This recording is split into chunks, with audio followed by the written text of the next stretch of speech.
please give us your name and address. Can we have the approval of, I'd like a motion to approve the minutes. We don't have any, we've approved all the minutes. Is that correct? Except for June 20th. Can I have a motion to approve the June 20th minutes? So moved. So it's been moved by Susie Hidalgo-Faring and Shakita Yarbrough to approve the June 20th, 2023 minutes. Let's vote.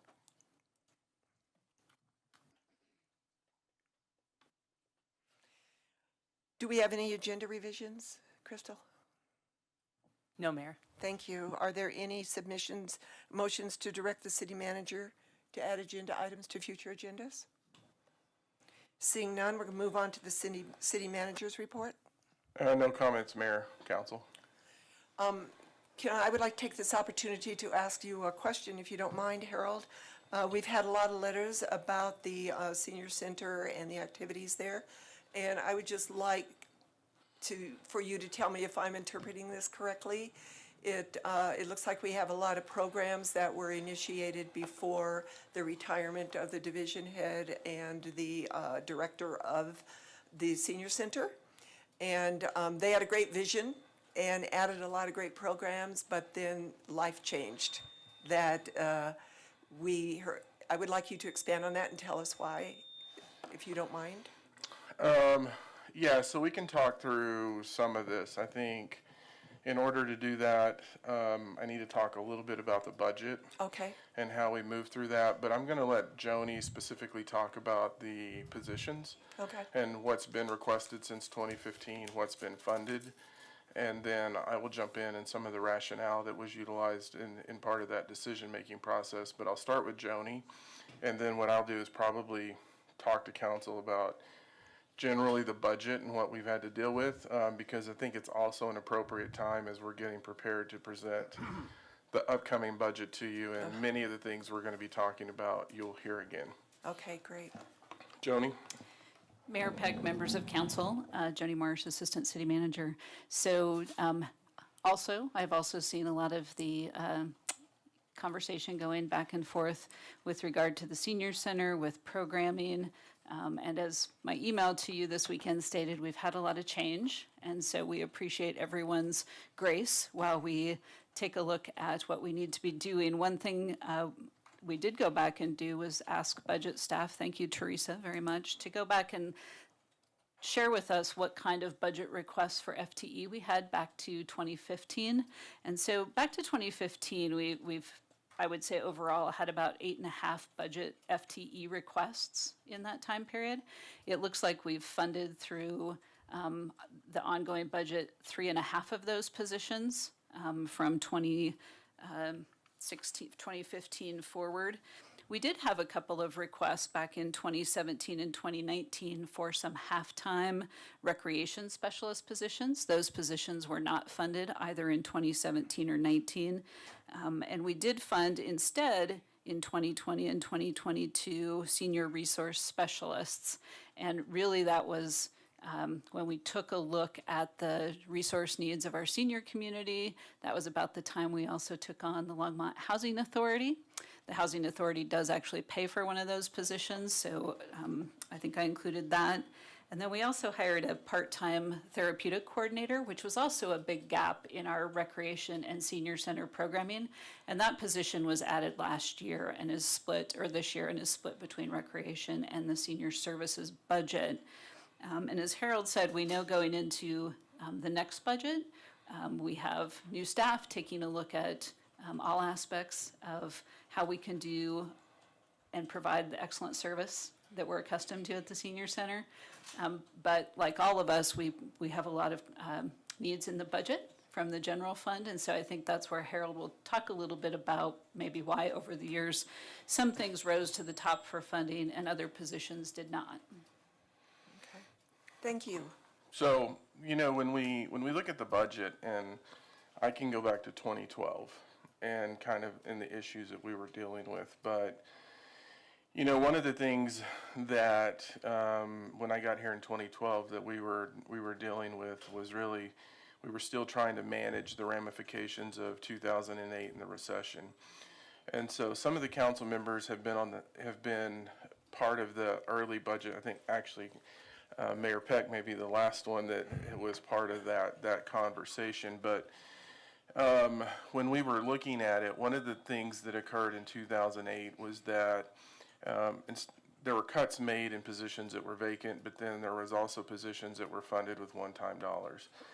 And so when you look at it from a financial perspective, and I believe when I interviewed for the job, it was in a number of plans that I received. And what we had to do was actually convert those ongoing positions from one-time funds to ongoing funds. And when we talked about the issue of the budget reset, that's kind of what we talked about. Is we started off and we, I think, identified that it was at $3 million. Jim can correct me if I'm wrong, but it ended up being higher. I want to say closer to $4 million. And so what really occurred in that time frame is when we had excess revenue that could normally go to positions, we were actually having to take that revenue and put it into existing operations positions that we had in the mix so that we could shift the funding from one time to ongoing, because that's really a best practice in financial management.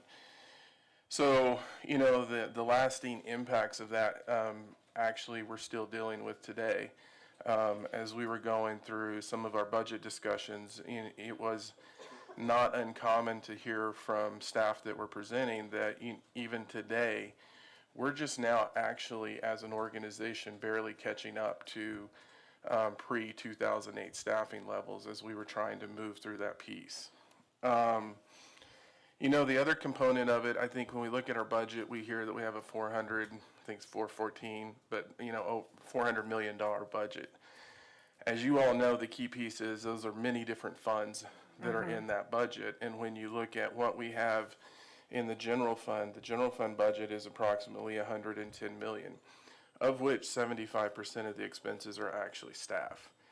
And so when we work through that, that really starts showing itself in different ways. So to fast forward from the situation in 2008, then in 2013 we had the flood. So we then had to very quickly look at what we had in the budget, how we were going to put money.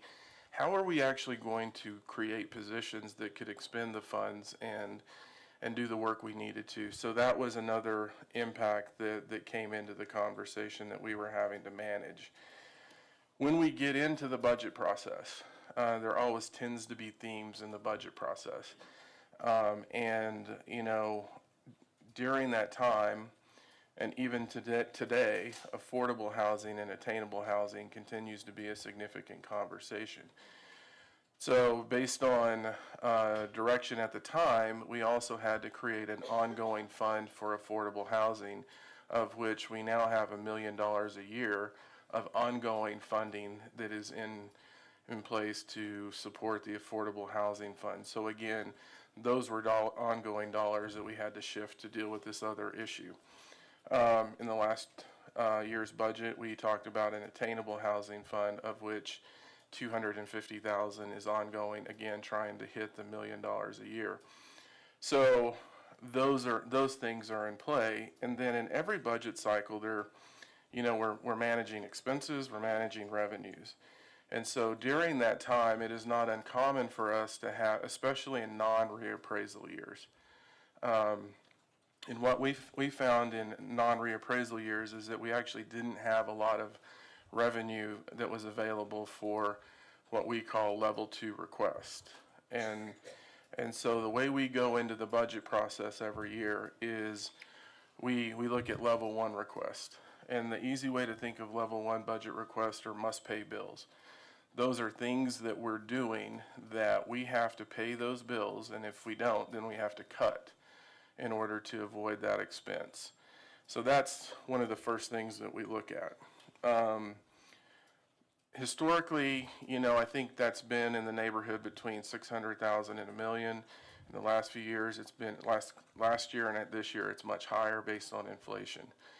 The number that was in the budget this year is 1.9 million for those level one expenses. I think last year it was about 1.6 or 1.7. And I may be off a little bit because I'm doing this all from memory. The second thing that we come into then is looking at salary and benefits. And so what that really accounts for in the budget is salary increases, but also the additional cost of insurance, so that's health insurance, and then also what we have to do in terms of properly funding our pension funds. And you know, that was something that also, if you look back to '08, when you look at the actuarial studies we've done, council may remember where we had to put more money into the pension fund to meet the actuarial analysis. So those two things come together first. And then what we do is when we look at what we have in estimated revenue, we take the estimated revenue we have going into the budget, and we pull those two components out.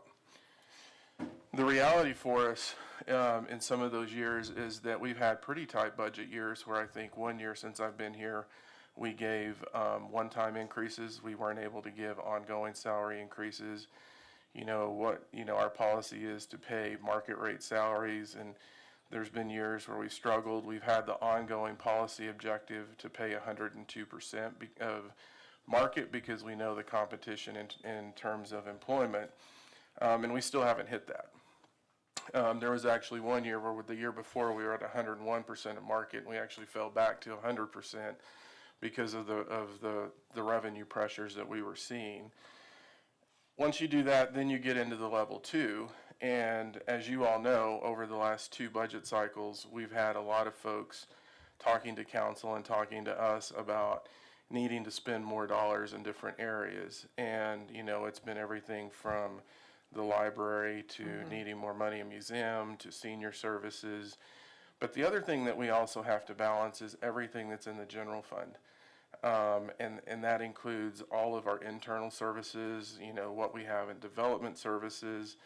And so that is something that we're trying to assess everything when we're coming into this. And to Joni's point, when she mentioned there were rec positions requested in senior services, and we actually looked at the supportive service aspect and the clinicians, what we were really hearing in the budget conversations is that the lag time between when people could get appointments in order to deal with imminent issues impacting housing stability, mental health issues, we actually made the decision to fund those because the impact was significant based on what we were seeing to the clientele. Now, within the budgets, are there areas where we've added positions? Obviously, within our enterprise funds, it's a much different conversation. But even within the general fund, we added positions, but we were very specific to the financial resources that we were utilizing. So in the case of development services, many of the positions we added was using IDR, which is the incremental development revenue. Is that it? And that's revenue that's set aside from building permits. Again, another issue that we had to be careful with, because if you step in and it looks more like an ongoing position, then it really can't be there, but we were also trying to manage the workload that was coming into the system. In recreation, we added positions, but recreation has a cost recovery component, so they were actually bringing in revenue that allowed for the creation of those positions. And it was really that in order to create the program, you had to have the position, which then generated the revenue. So you don't have the position. And then we did do some in the museum that was specifically based off of the revenue at the museum that was generated out of the Stewart Auditorium. So, at the end of the day, until the last couple of years, I really can't say that there's been a point in the budget where we've had a lot of level two funding available to us in order to look at the expansion of services. And I think that's inherently the challenge that we're seeing in all of the budgets that we're trying to deal with. I had the opportunity to speak to the Senior Services Advisory Board, and what I would say from a staff perspective, it's not that whether or not we want to. If we could fund everything, we would obviously bring those recommendations to you. What we're trying to do is really balance the needs that we're seeing across the organization and really understand where they sit and what's the impact of this. And Borrowing a term from Eliberto, what we're trying to do is look at, well, where are the core services? What does that mean? How are we ensuring that? Because while we have a transportation fund, there's still a general fund going into it. But we also are trying to look at the societal components to this, which when you talk about the clinician aspect of what we funded, that's what we were really trying to deal with, because we know that the easiest thing for us to do is keep people housed versus let them get to the point where they're unhoused. And if you can provide that immediate attention, then it actually helps us manage the broader housing issue that we're dealing with. So in a nutshell, those are the challenges that we face every budget year. And when we bring you those positions that we're asking for, it's weighing all of these things together. And unfortunately, that's, the process that we have to go through to balance what we're looking at for the entire general fund. So what I'm hearing is that, and I'm glad that you said that there are needs across the spectrum. I remember a couple of years ago, we had to cut some programs at the rec center because we could not get lifeguards. And so that hurt our young.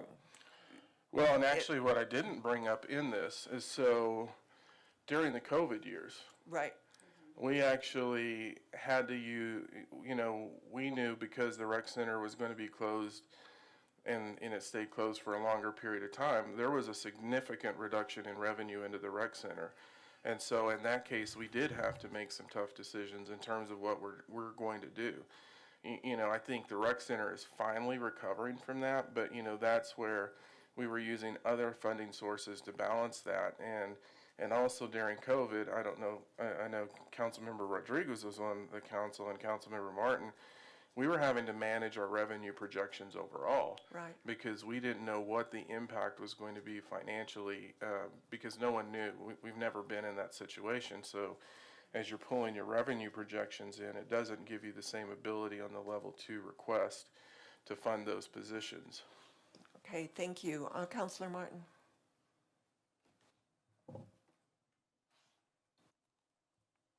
Thank you, Mayor Peck.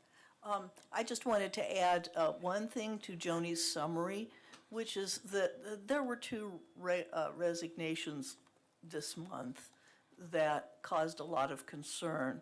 One of them really was someone who felt overworked and did not want to continue. The other one was invited to return to her old job because they were able to match what she was being paid here in Longmont. But those two people happened to both be programming specialists. And that left that position completely unfilled, which is going to cause some problems. I don't want to, say that it's not. But what didn't come out in Joni's report was that in those since 2015, there had never been a request for an increase in staffing in that particular position, even though the programming itself had been increased. So those people really were working harder with the same staff. And that's one of the things that's going to need to be looked at in the upcoming budget cycle. But it's just something that we need to recognize, is that this was possibly a lack of balance in terms of workload or something like that. But there's nobody to ask, because the management chain of command that made those decisions is no longer with us. So we just have to go forward the best we can. Well, and if I can add to that, I think one of the things that we're seeing the workforce is transitioning. And this is holistic. We're seeing it in all areas. The example I use is, and we talk about it with our operating crews, 10, 20 years ago, filling overtime shifts in the organization was not difficult. If anything, people clamored because there weren't enough overtime opportunities. It is more difficult today to fill overtime shifts. And what that's really saying is that we're seeing a shift in terms of what people value, in terms of what work really means. And that's where you see the work-life balance and other issues come into play. And so as you transition, what people were able to absorb as individual shifts based on what people want to do in a job. And it's not uncommon for us to see that when we're interviewing positions, to the point where we're making tactical decisions in terms of splitting jobs up just based on what people are willing to do. You know, one of the things that I say to the organization on a regular basis is no one has a monopoly on being overwhelmed and overworked right now, because the issues that we're talking about related to this operation, I can tell you, exist in every operation within the organization based on the current climate of employment. And so as we look coming into this budget, I've already told you we have 1.9 million in must-pay bills that we have to do. I'm also going to tell you, I think compensation is going to be another significant piece. And that's a piece we can't afford not to do, because that just exacerbates the challenges in terms of vacancies within the organization. Throw on top of it, it's a reappraisal year, but with, you know, the ballot initiative in terms of reducing that, we're going to have to make some assumptions that it passes, which creates a different issue for us in terms of how we deal with it. And then, you know, as we're looking at inflation now and spending patterns, those are conversations Jim and I are having right now in terms of what do we really think we're going to have in available revenue after you do this, knowing that we have two major hits coming in terms of level one and compensation potentially in this budget. So this also gives me a chance to kind of preview. We're not sure right now, but I can tell you we're having a lot of conversations in terms of available revenue and what that really means for us. And again, balancing the needs on the organization. So thank you very much. That was incredibly helpful. But what I want to say to the people here is that we heard you, we hear you, and we've all gotten the emails. One thing that Harold kind of mentioned on, but for me it's huge watching what staff goes through, is that there are people who are changing because the work paradigm is changing. They want to work from home because they can work through their computer and don't have to come in every day. So we're facing that as well when we try to hire. It's very different. And as we go through this budget session, we will look at everybody who's asking for money, the recreation center, golf, every single activity that we have in this city needs staffing and more money. So we will try to balance it out. That's my statement to you. So we are now we don't have any special reports or presentations, so we're going to go to the first call, public invited to be heard. And remember that we need your name and address, and you have 3 minutes. The first person on the list is Susan Alling.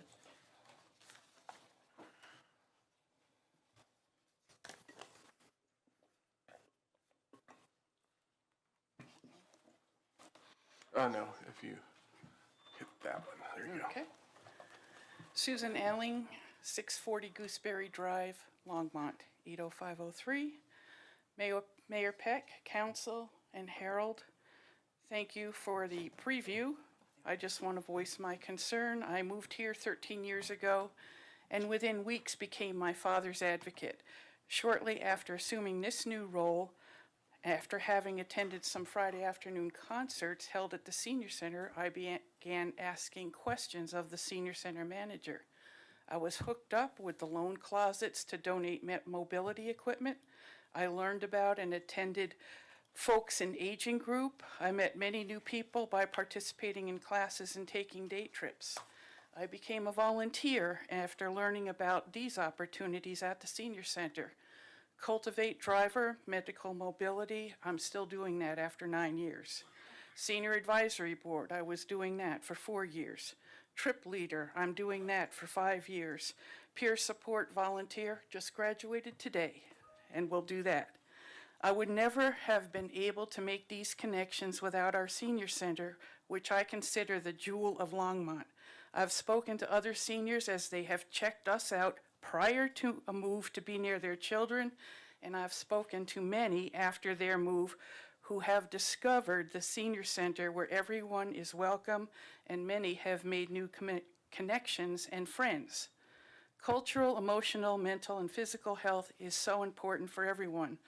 All of the senior center staff has and continue to work above and beyond their job descriptions, to the point of which we have lost one and will soon lose our second recreation programmer. These are the people who oversee our 300+ volunteers, plan, schedule, and are responsible for compiling our 4 Go catalogs every year. It is past time to support them with extra staff as warranted. I understand money is an issue. Please think outside the box and figure a solution to appropriately staff our senior center, which is not the same place it was 20 years ago with 2 recreation programmers 20 years ago. A big thank you to all who currently serve as our senior center staff, especially in light of current staff shortages, and to our many volunteers, many of whom are here in the audience. That's how things get done at the senior center. Thank you. Thank you so much, Susan. No clapping, please. We say no clapping because there are people who have different ideas and philosophies, and we want everybody to have a free chance to talk. Lance Whitaker, you're next. There he comes.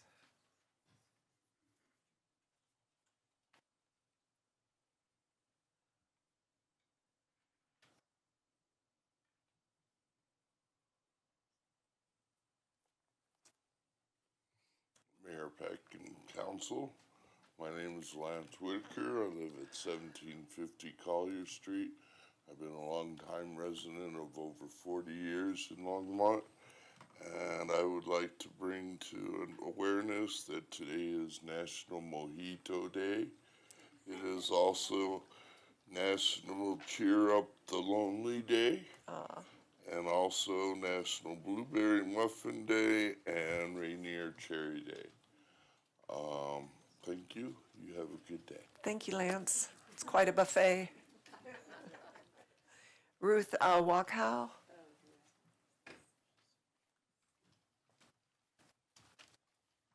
Good evening, Mayor Peck, council members, Mr. Dominguez, thank you.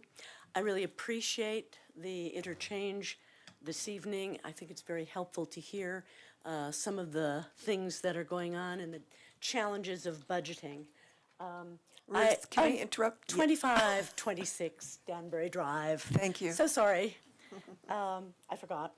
I have been retired from the senior center for 10 years, and I continue to be a very active volunteer there. I was here about a month ago, and it was a week after the 2 people had resigned simultaneously, unbeknownst to one another. And it has been suggested that perhaps they were being overly ambitious in trying to produce the amount of programming. However, I would like to suggest that they have been as conscientious in trying to work to meet the needs and the expectations of all of our seniors at the senior center.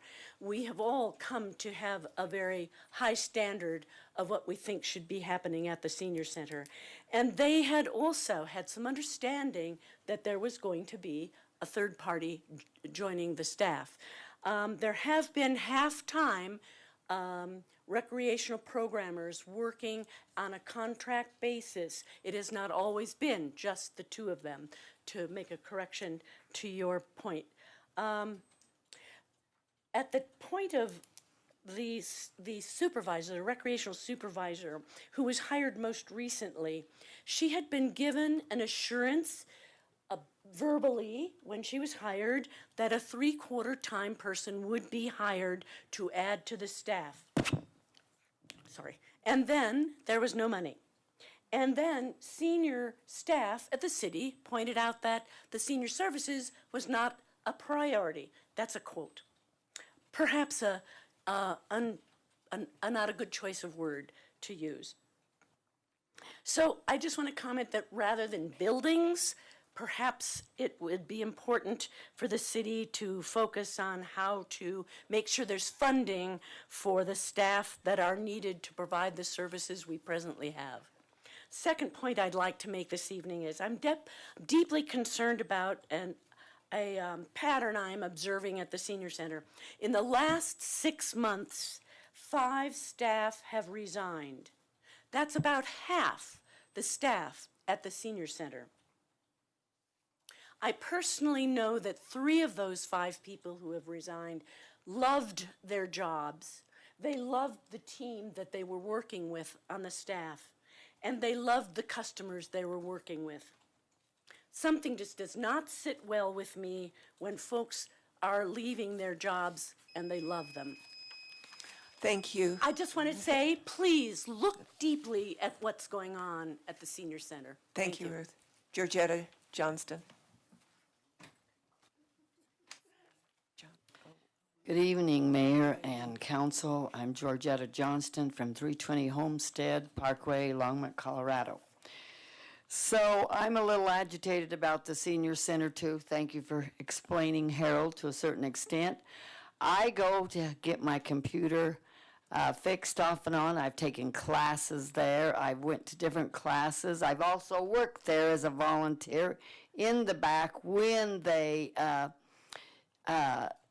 ran the computer, and when they see nurses or had their toes done or massages a few years back. And then my husband was on the senior board, so I'm familiar with the two. But I think it's very important. It's kind of upsetting. Some way, somehow, there's got to be a will, there's a way to work it out, because it's older people. You go there and there's a lot of things that they feel love, and I've also volunteered. And I just think it's the older, I understand the housing situation, but I also think this is very, very important. And I feel like some way, somehow, you special people ought to work it out. And also, I'd like to continue, thank you for about the ice skating thing that you're getting together.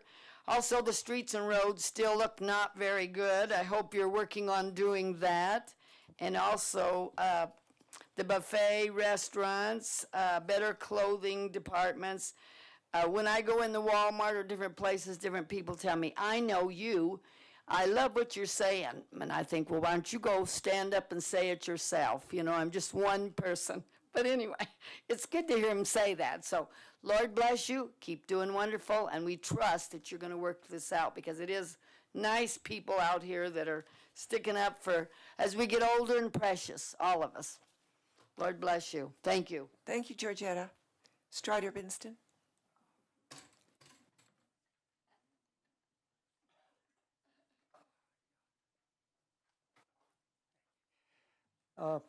Strider Benston, 951 17th Avenue.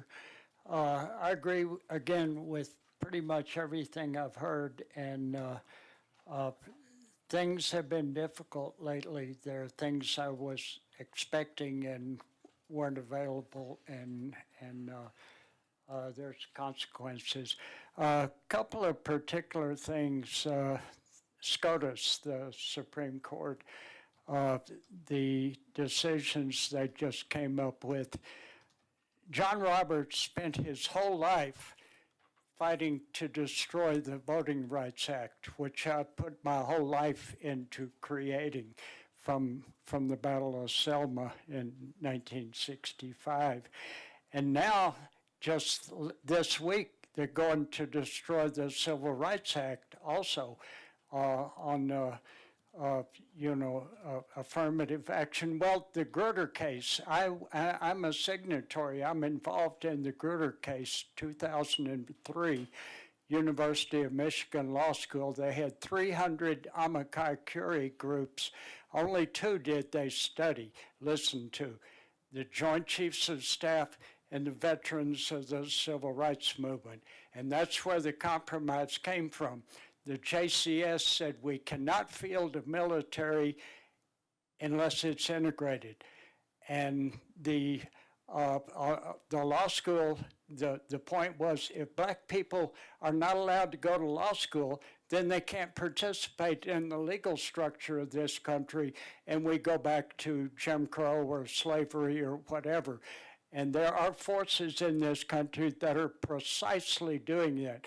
The gun culture, I've got the book there, Gunfight by Ryan Bussey, from an insider executive in the gun industry, describes precisely how they took over the NRA and the gun culture, took over the Republican Party, and they own it. They bought it lock, stock, and barrel. And they are working towards a civil war if they can't steal the election. And we've got to be aware of that. It's happened before, it could happen again. The destruction of women's rights, the destruction of history, abolishment of history and education, and the other, climate catastrophe. We cannot address that unless we have a democracy. The corruption is too big otherwise, and we have got to fight to maintain our democracy. As weak and as fragile and as corrupt as it is, it's the only chance we have. And I've put my whole life into that, and I'm still doing it. And Tulsa, they said a 109-year-old woman who I personally know is not allowed to have any compensation for surviving the massacre in 1921. Thank you, Strider. Martin Orner.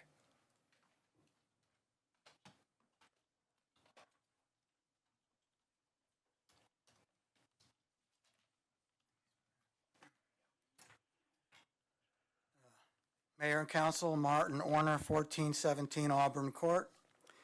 Well, thank you, Strider. It's always educational. I wish there were 15 minutes for you.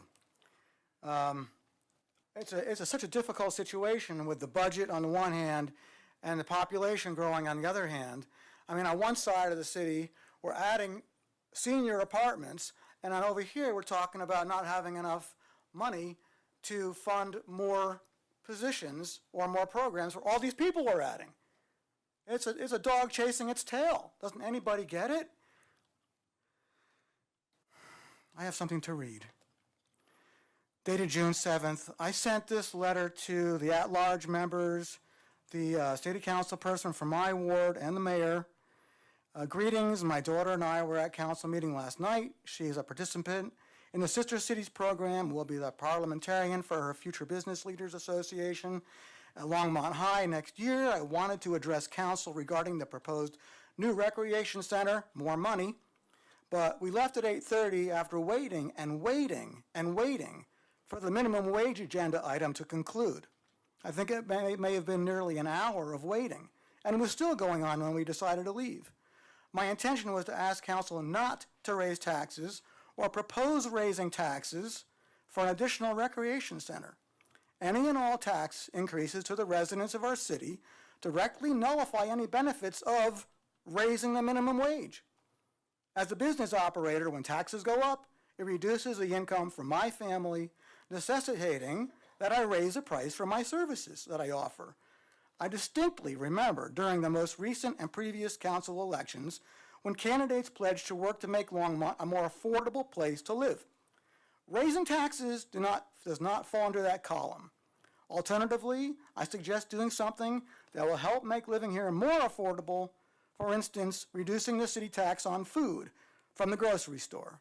Finally, please encourage residents to address council by moving the public opportunity to address council up on the meeting agenda.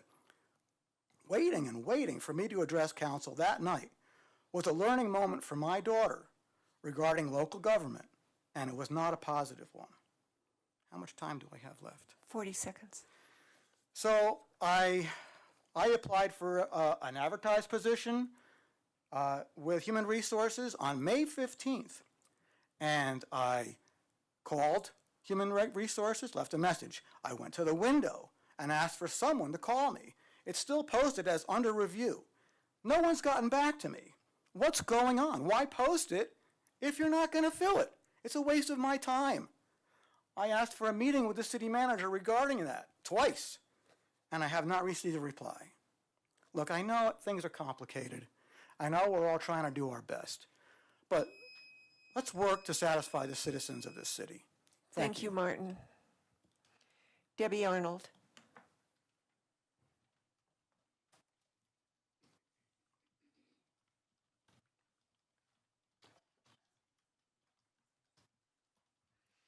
Madam Mayor, members of the council, my name is Debbie Arnold, 4134 Ravenna Place in Longmont, 80503. I moved here 8 years ago, and the deciding factor of moving to Longmont was the senior center.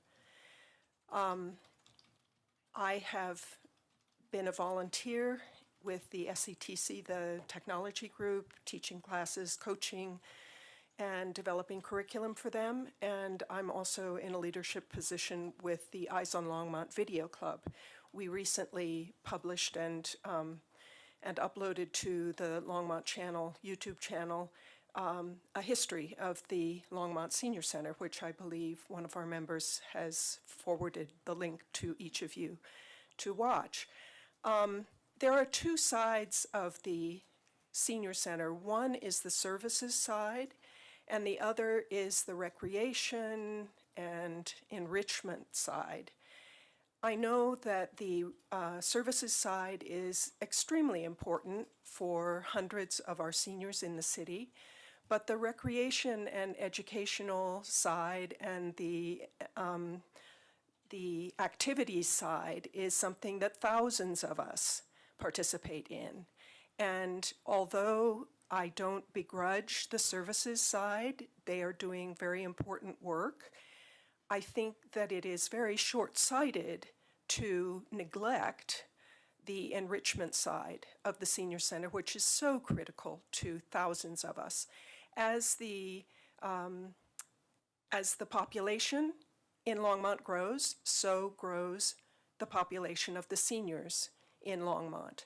And it is very important to continue to maintain the excellence and extraordinary services and programs that the Senior Center offers to that community. Thank you. Thank you, Debbie. Jean Bradley. I'm afraid I'd be redundant. Oh. I'd like to say yes to everything that's been said about the senior center. It's home away from home for a lot of us. Thank you, Jean. And there's seeing no one else on the list, I'm going to close first call public invited to be heard. Thank you, everyone, for your opinions and comments. We are now at the consent agenda and introduction and reading by title of first reading ordinances. Crystal, can you read the items into the consent agenda? Yes, Mayor. So the second reading and public hearing for ordinance on this consent agenda will be held on July 25th, 2023. Item A is ordinance 2023-28, a bill for an ordinance making additional appropriations for expenses and liabilities of the City of Longmont for the fiscal year beginning January 1, 2023. Item B is ordinance 2023-29, a bill for an ordinance conditionally approving the 150 Francis Street annexation, generally located in the southeast quarter of Section 4, Township 2, Range 69 west of the 6th PM, and zoning the property R-MN Residential Mixed Neighborhood. Item C is ordinance 2023-30, a bill for an ordinance authorizing the City of Longmont to lease the real property known as Vance Brand Municipal Airport hangar parcels SH1T, SH2T, SH3T, SH4T, and SH5T to 2V2 Condo Association Incorporated. Item D is Resolution 2023-58, a resolution of the Longmont City Council to approve a 6-month contract with the Humane Society for Longmont Department of Public Safety Animal Control.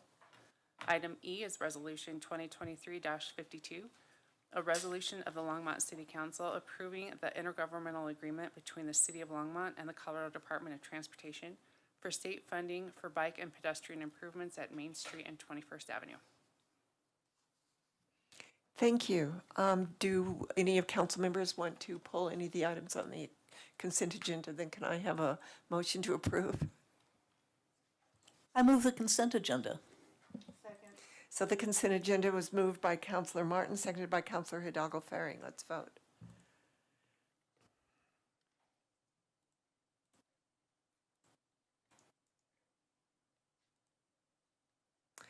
And that carries 5-2 with Councilors McCoy and Waters absent.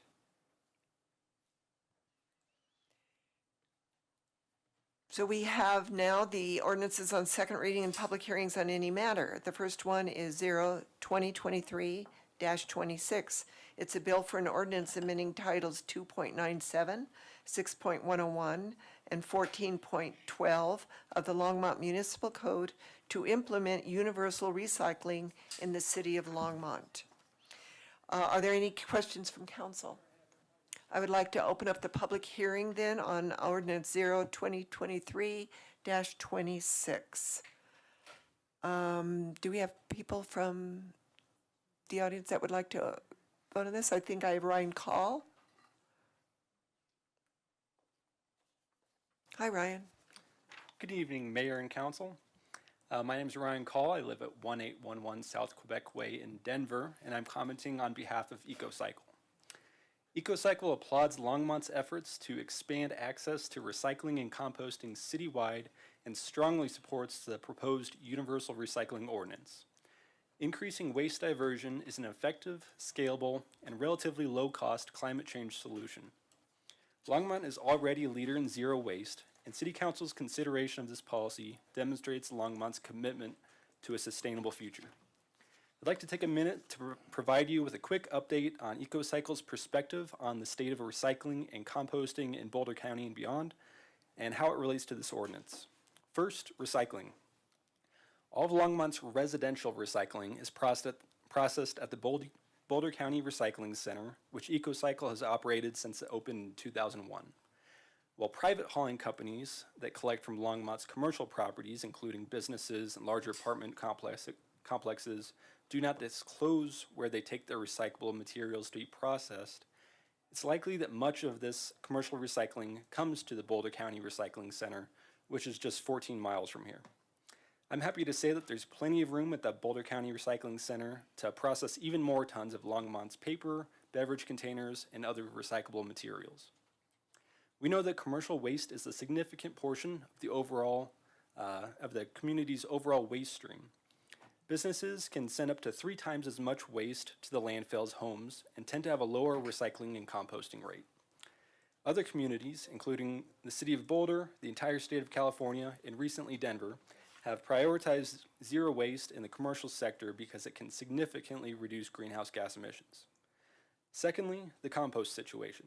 As I'm sure you all know, the compost situation in the Front Range has changed considerably since this policy was first developed. The Front Range's industrial compost partner, A1 Organics, has rolled back its guidelines and now only accepts food scraps and yard trimmings. Additionally, they have rolled out a zero-tolerance policy for compost contamination as they work to process a cleaner, finished compost end product. Any expansion of compost systems should come along with thorough education to minimize contamination. That's why EcoCycle has developed the Clean Compost Campaign, a free educational toolkit that explains how to compost correctly and why composting is so important for the environment.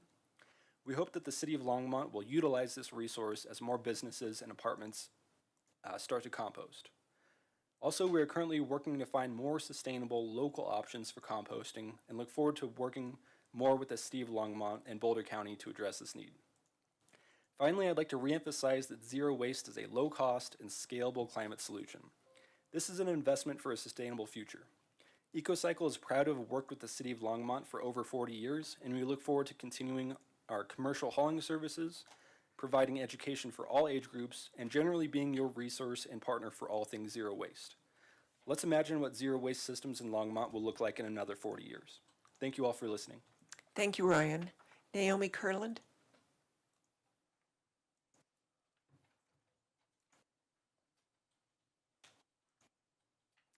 Good evening, Mayor Peck, Council. I'm Naomi Kurland, and I live at 2073 Goldfinch Court in Longmont.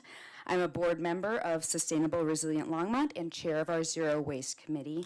And some of us are here tonight wearing our green to show our support of this proposed universal recycling ordinance. In addition to supporting policy work to improve our city's waste diversion from landfills, our Zero Waste team promotes composting signups, organizes community cleanups of parks and greenways, and educates about waste diversion while overseeing the waste stations at city festivals like the Downtown Concert Series and the Juneteenth celebration. We are passionate about diverting recyclables and organics from the landfills and educating our community about how to compost and recycle, as we did at this past Saturday's farmers market. We are grateful to live in a community that cares about composting and waste diversion, and to have a city council that is addressing our zero waste goals through policy. Longmont is already a leader in household residential waste diversion, and by passing this universal recycling ordinance to expand recycling and composting to businesses and multifamily housing units, our city will take a significant step towards achieving the goals set forth in last year's updated zero waste resolution to divert 75% of our city's waste by 2030 and 95% of our waste by 2050. While the organics timeline of this ordinance is farther out than the universal recycling, we are eager for this ordinance to spur the action that will address the necessity of regional composting that will truly serve the entire Front Range community. Sustainable Resilient Longmont is advocating for the development of local circular composting solutions that repurpose the green waste that we produce into quality compost for local use and regenerative agriculture. Keeping green waste out of the landfills reduces methane emissions, an extremely powerful greenhouse gas, and using the finished compost increases the ability of healthy soils and plants to pull even more carbon dioxide out of the atmosphere, which will help reverse climate change. Sustainable Resilient Longmont is also advocating for any larger composting facilities built to be mission-driven and publicly accountable, where the guiding principle is maximizing our waste diversion. Regional facilities would also provide a convenient location for our landscaping companies to drop off yard waste, which is a growing necessity to reach our organics waste diversion goals. This universal recycling ordinance lays the groundwork to move forward with regional composting solutions. We hope council votes in favor of this ordinance, and we urge council and staff to continue to collaborate with other municipalities and counties to build the infrastructure necessary for a sustainable Front Range region for generations to come. Thank you so much. Thank you, Naomi. Seeing no one else on the list, I'm going to call the public hearing on this ordinance. Can I have a motion? Councilor Martin. Thank you, Mayor Peck. I move adoption of ordinance 2023-26, universal recycling. So it's been moved by Councilor Martin, seconded by Mayor Pro Tem Rodriguez to move the universal recycling ordinance. Let's vote.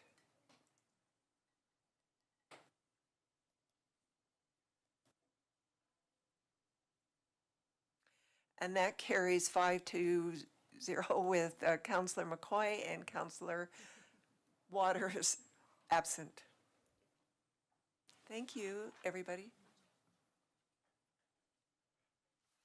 So our second ordinance is Ordinance 2023-27, a bill for an ordinance amending Chapter 14, Section 14.05.0070 of the Longmont Municipal Code regarding rebates of cash in lieu of water rights transfers for attainable housing.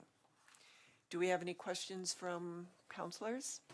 Seeing none, I'll open up the public hearing on ordinance 2023-27. Is there anyone that wants to, in the audience, that would like to address this? Seeing no one, I will close the public hearing. I do have a question. Reading the ordinance, here's my concern. This is for attainable housing, which I agree with, but we have a target goal of 12% affordable and attainable housing within Longmont to match what the county adopted as well a few years ago. Just affordable. So that is where my ignorance is, because I wrapped this all up into one presentation, but I'm still going to voice my concern is that because there is no timeline on this, at what point do we not offer this waiver? Yeah. At what point do we sunset it? So there's a few things in that. One,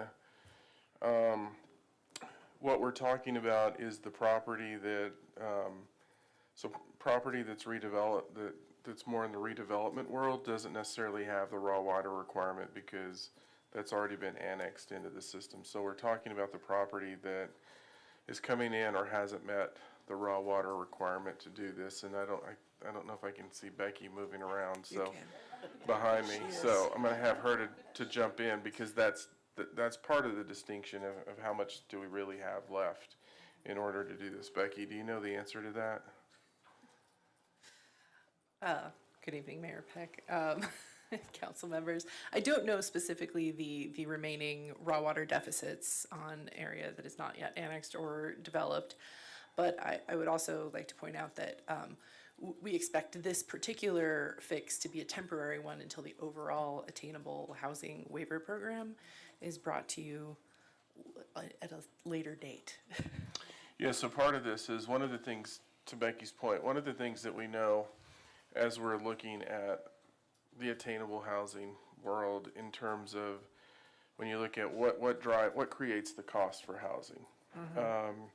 And you kind of start off with the variable of land cost is probably the most significant piece that comes into the cost for housing. And then when you start looking at all of the fees that we have, and if council may remember, we presented that information to you all to get some direction on what we're going to bring back. But we all knew when we increased the fee from around 24,000 an acre foot to 48,000 that was going to be an issue for the attainable housing world. And so this is really a stopgap if an attainable housing project does come forward. And as we're seeing the world of the state's middle income housing authority, we are starting to see some projects move around in that. So we didn't want to be in a position where we didn't have the ability to bring something to council and look at the raw water fee as it relates to attainable housing. Now, we still have to bring back the rest of the package, of which then it'll become more refined. So we know there's going to be a refinement coming forward to this, to the attainable housing world. And I'm concerned because we do use that money to purchase water rights for ourselves and to increase our water supply. So are we shooting our own self in the foot down the line? And that I'm concerned about that. So I hear Bob. Yeah, so I think when we look at, and what's Bob's telling me, because we actually talked about this in terms of where we sit in water supply, we have a fairly significant surplus in what we're looking at. And so, that's the other factor that comes into play when we're looking at it. And then, financially, we've talked about it. We don't deem that this will really significantly impact our ability to purchase raw water. Okay. I would add also that, there is an existing ability to provide waivers for affordable housing and a specific set aside of our water portfolio, of our planned water portfolio overall that is related to economic development, and we think that this fits within that allocation. Okay, I'm still concerned about it. So also, when you bring that package of waivers back also, I would be interested in the sunset date on those. Do we constantly offer waters in cash in lieu, and at what point is enough? Well, and I think that's the hard piece, because and I'm going to kind of divert into housing right now. Next week you're going to have the housing report brought to you all in terms of what is the need within the community. And one of the things that we're really seeing here is, my gut tells me that, and we've talked about this before, historically we've looked at, affordable housing as being the most significant need. We know today that in terms of seeing attainable housing starts in our community, minimal in terms of price points, that in that 80 to 120% AMI, that really, when we look at it and we talk about housing generally, it's very difficult for most folks that work for our organization to afford to be able to purchase a home. And as you continue to see, the escalation in costs for housing, that is related to things like, land prices and infrastructure costs and those issues, that's continuing to push it in an area where it becomes more and more out of reach. Molly and I have had conversations that it wouldn't surprise us in 5 to 10 years, we start talking about 80 to 100% AMI in the same way that we actually talk about affordable housing based on where we're going. It's not unique to Longmont. It's not unique. It's consistent across the nation. I think the thing that will guide this is really the housing needs assessment as we do this every year that'll really tell us where we stand as a community and what we need, because that's going to have to be something that we're going to do on a regular basis to really understand what the need is in the community in order to hit the price points to support everyone in our community. So it's hard to say. When we look at affordable housing, the need in that's becoming greater. So I would say that I think the thing that probably guides that is the housing needs assessment in terms of where we stand in our community based on the housing product that we have and what are the needs within our community. Okay, thank you. Let's vote on this. The motion has been made. Nobody's made a motion. Oh, I'm sorry. I'll move ordinance 2023-27. It's been moved by Mayor Pro Tem Rodriguez, seconded by Councilor Martin. Let's vote.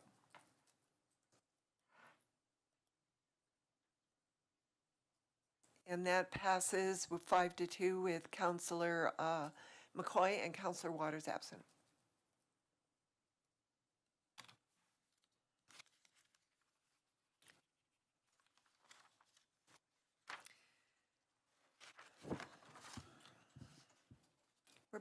We're at the general business part of our agenda, and it's a request for city sponsorship for unity in the community from the Longmont Chamber of Commerce.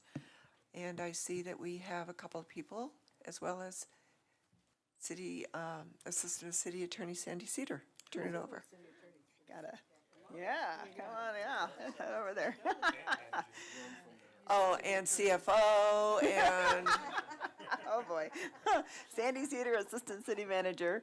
I'm here to discuss the request for sponsorships, city sponsorship from the Longmont Chamber of Commerce for Unity in the Community.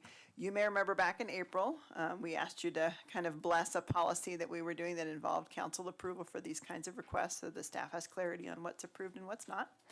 The Longmont Chamber of Commerce, their Unity and Community event, you may remember, is kind of the melding of celebration of the business community along with our residents, along with elected officials. And so this event is happening in August. They already have an agreement with the Longmont Downtown Development Authority to provide the traffic control through the IGA with the city. So that's already covered through that sponsorship. But they're asking for some help with police services and trash services, hopefully zero waste services for the event. And so you will see that what we're talking about has a total financial impact of about $4,700. If you approve their sponsorship, then it goes on our list and our staff is able to help them with this event that they hold every August. So that's the request. They are here if you have some questions for them. Mayor Pro Tem Rodriguez. Thank you, Mayor Peck. Just curious what our general budget was. I forgot. I'm sorry. So these requests would come out of council contingency in the first year Council and then be budgeted in those departments in following years, subsequent years. It gives those departments a year then to budget for them in the future. Right. This is pretty similar to the other sponsorships that, as far as dollar. Well, and I know that in the consent agenda, part of that the appropriations was carryover for council contingency as well. So that should be no problem for us. As such, I move approval of city sponsorship for Unity in the Community. All right, it's been moved by Mayor Pro Tem Rodriguez, seconded by Councilor Yarbrough. Let's vote. That passes 5-2 with Councilor McCoy and Councilor Waters absent. Thank you for your consideration. Thank you, Assistant City Manager Sandy Cedar. Well done. I know, and he could use it. She's very good, Eugene. So we're at final call, public invited to be heard. Anybody in the audience here who would like to speak? Seeing none, I will close final public invited to be heard, final call. Mayor and council comments. Anybody from council have any comments? Councilor Yarbrough. Thank you, Mayor. I just want to congratulate our transportation department that received that $25 million grant raise grant, and I'm very proud of them. We talked about it last night. I just want to remind people that that grant is the Rebuilding American Infrastructure with Sustainability and Equity. So, I mean, that's $800 million grant, and we got 25 of it out of all the cities in the United States. That's amazing. So congratulations to our team and to the city. So thank you. Councilor Martin. Thank you, Mayor Peck. I want to remind everyone that there is that the Longmont Multicultural Action Committee, which is always hard for me to say for some reason, LMAC, is conducting a survey of cultural attitudes and needs in the city of Longmont. And you can look many, many places. I'm confident that by now on the door of the Civic Center is one of the places, but many other places to get the barcode or the link to take this survey. I encourage everyone to do that because everybody's opinion counts in Longmont, and I think everybody really should weigh in. It's going to be really important for the LMAC to know how many cultural events they want to manage. Remember that this is the organization that gives us the Chinese New Year, funds Martin Luther King Day and Juneteenth, and there are going to be some more coming up. The next one coming up is the Himalayan Tibetan Festival, whose name is escaping me, and I apologize to all the Tibetans who know that I should know. The other thing that I want to make a point of saying is that we need to understand all the unintended consequences of activism when we engage in it. When I was running for council, I attended a panel at which spoke the Save the Colorado River guy, Gary Wachner. And Mr. Wachner litigated with the city for 3.5 years to try to stop the Windy Gap firming project from being undertaken. He lost, or rather he settled for a fairly small amount of money with the city. But today we learned that the Windy Gap firming project, or the Chimney Hollow Reservoir, is on pace for being completed in 2 years more. And so what that means is that if it had started on time when it was funded by the bond issue, we would have had this incredibly rainy 1,000-year spring rain event filling up that reservoir. And now we don't, because we're 2 years away from completion. In the meantime, you know, a number of organizations, including the Sierra Club, have changed their position on the construction of reservoirs because they recognize the uncertainty that climate modifications present us with. So I just want everyone to understand that conditions change and that we need to be very considerate when we look at what activism we engage in. So thanks, everybody. So I just want to echo what Shakita Yarbrough, Councilor Yarbrough has said about the RAISE grant. Phil Greenwald, our transportation planner, has had a big hand in writing that grant, and we lost it for 2 years. So finally, at the third year, they gave us the 25 million, and no tax dollars went into building or redoing 119 and the bike path. It's all done with federal money and grants. So kudos to our transportation department and to the Boulder County Transportation Department. And with that, I will go to city manager remarks. Speaking of Phil Greenwald, Phil also was able to get $1 million grant for the section of Kaufman Street. Right. That goes from First and Main to Boston.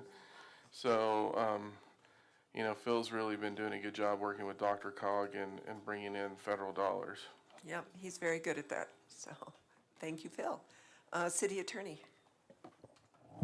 No comments, Mayor.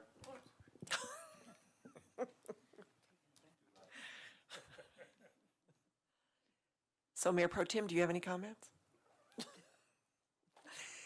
May I have a motion to adjourn? So moved. Second. Okay, it's been moved and seconded that we adjourn. Let's vote. We don't need to vote. Aye. Aye. Me. Thank you. We are adjourned.